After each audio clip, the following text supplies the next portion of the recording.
My 4-year-old daughter says I scared her.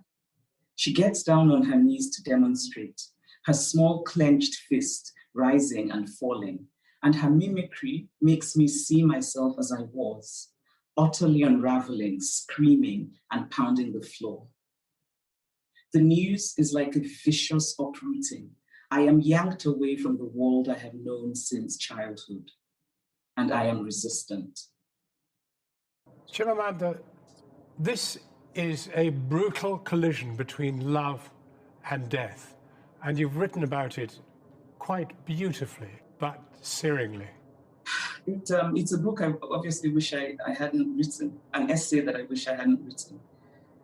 But I wrote it in the weeks following my father's death because I was trying to give language to what I was feeling. There's a sense in which the death of somebody you so much adore makes life, at least for me, it made life start to feel both precious and also pointless. Because I started to ask questions of everything. And I also started to feel the sense of mortality that we really don't know how long we have. And so it brought for me a kind of urgency in what I want to do with my life. And of course, everything was made much worse by my mother dying a few months ago on my father's birthday.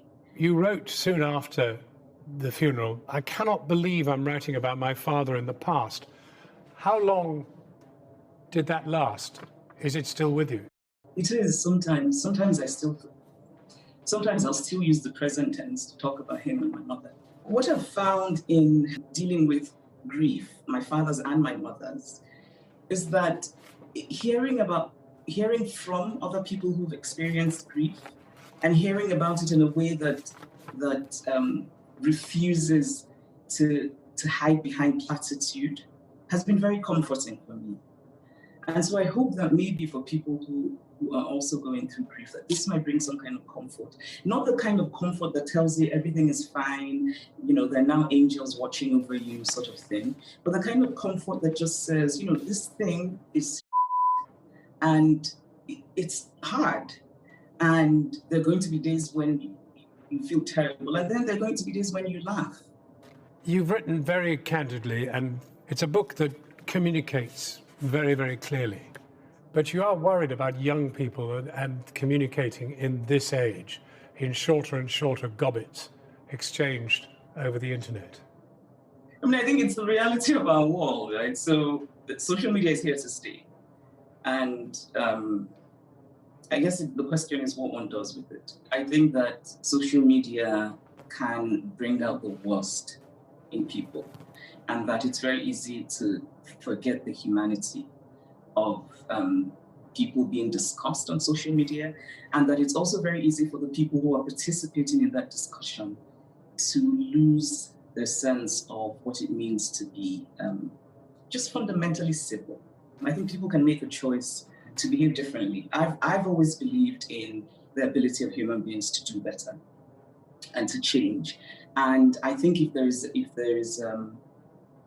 a critical mass of voices saying enough, right? It's not that anybody wants to stifle speech. It's that the way that speech is conducted matters. And I think if there's a critical mass of people saying that change can happen, but it requires people to sort of stand up and take a position. But as you know well, you suffer abuse and much more as a result of raising a voice. Yes, but and this is one of the things that grief and grieving has taught me. And the question really is what matters. And there's a sense in which, abuse it doesn't matter as much as the sense of feeling that one has been true to oneself. And really, when you think about it, those people who are doing the abusing are really irrelevant. People often ask women, "Oh, how do you feel about so-and-so not liking you?" And my response is, I also very jealously guard my ability and my power to also dislike. I'm not just an object, I'm a subject.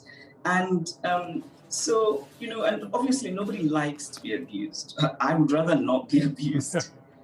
But for me, the more important thing is that I that I stand up for what I believe in. Chimamanda Ngozi Adichie, thank you very, very much for talking to us. It's a real privilege. Thank you. Thank you, John.